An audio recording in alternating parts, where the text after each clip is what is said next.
वर्ण व्यवस्था में सभी के जो ब्राह्मण क्षत्रिय वैश्य शूद्र हैं, भगवान ने इस सृष्टि को चलाने के लिए ही जो उनको नियम दिए हैं उसके अनुसार जो चलता है तो उसको एक दिन भगवान की प्राप्ति हो जाती है। कैसे प्राप्ति हो जाती है? एक एक के लिए सुनेंगे।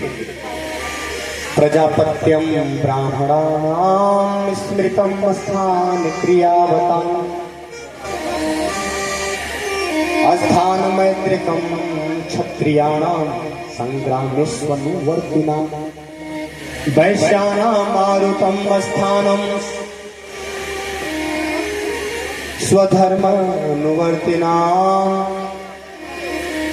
गंधर्वं शूद्रस्यापि परिचर्यानुवर्तिनां।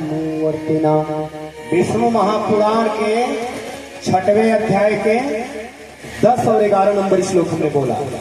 इस श्लोक में यह बताया गया है कि जो कर्मनिष्ठ ब्राह्मण है, कर्मनिष्ठ ब्राह्मण किसको बोलते हैं?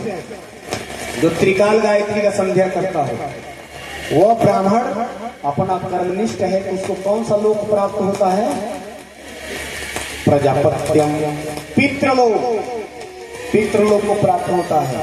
जो क्षत्रिय अपना छात्र धर्म करता है तो उसको स्थान मैत्रिकम, इंद्रलोक प्राप्त करता है, स्वर्ग को।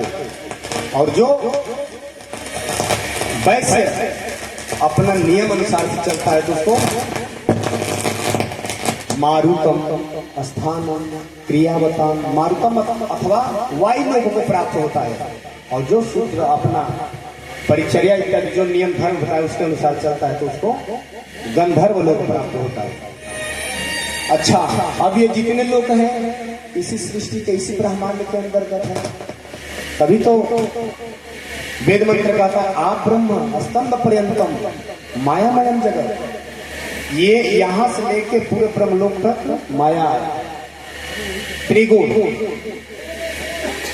तो होता क्या है कि जैसे हम साधना करते करते अभी हम गए पितृलोक को जो स्वर्ग से ऊपर है, भू भू स्व जल तक सत्य, उस लोक को गए। फिर आगे नहीं देखो ऊपर कौन जाता है? ऊपर के लोकों में अथवा स्वर्ग को गीता में भगवान ने कहा जो भजन साधना करता है उसको प्राप्यम पुण्यकृताम लोकानुसित्वा शाश्वती समान शुचिनाम। शुचिनाम श्रीमदान के हैं, योग भ्रष्ट भी जाए थे। जो संध्या वंदन अथवा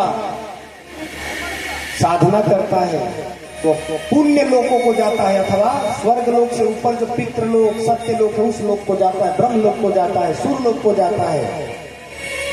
और वहां से आता है धरती पर प्राप्य पुण्य कृताम लुषित्वा श्रीमताम के हैं। जो संसार में पुण्यात्मा जो अमीर श्रीमताम जो धनवान व्यक्ति होता है उसके घर में आके जन्म लेता है।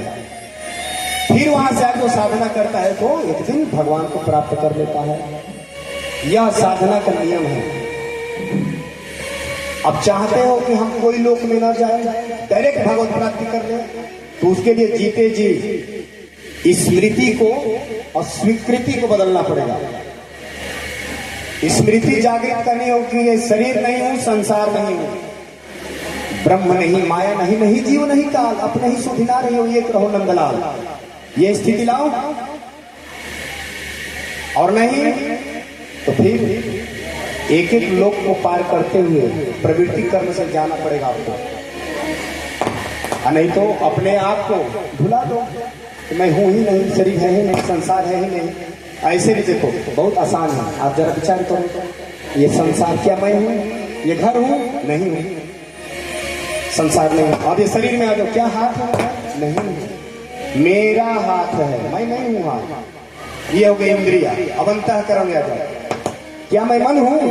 नहीं हूं। क्या मैं बुद्धि हूं? नहीं हूं। क्या मैं चित्त हूं? नहीं हूं। क्या मैं अहंकार हूं? नहीं हूं। तो फिर हो क्या भैया तुम? तब जाके तुम्हें अपने स्वरूप का बोध होगा। तो ये कहां से हुआ? स्मृति जागृत करो कि ना मैं शरीर हूं ना संसार हूं, ऐसी स्मृति हर समय बनी रहे।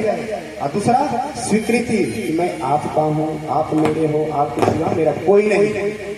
तब जाकर के आपको इसी जन्म में तत्काल भगवत प्राप्ति हो जाएगी। क्योंकि जो भगवत प्राप्ति है हम स्वयं बंधे हैं, स्वयं बंधे हैं, हमें तो नहीं बांधा है। जब आए तो कुछ लेना देना नहीं है, और जब यहाँ फंसे हैं अपने स्वयं हम बंधे हैं, पकड़े हैं, हमें कोई नहीं पकड़ा है, हम स्वयं पकड़े हैं किसी को।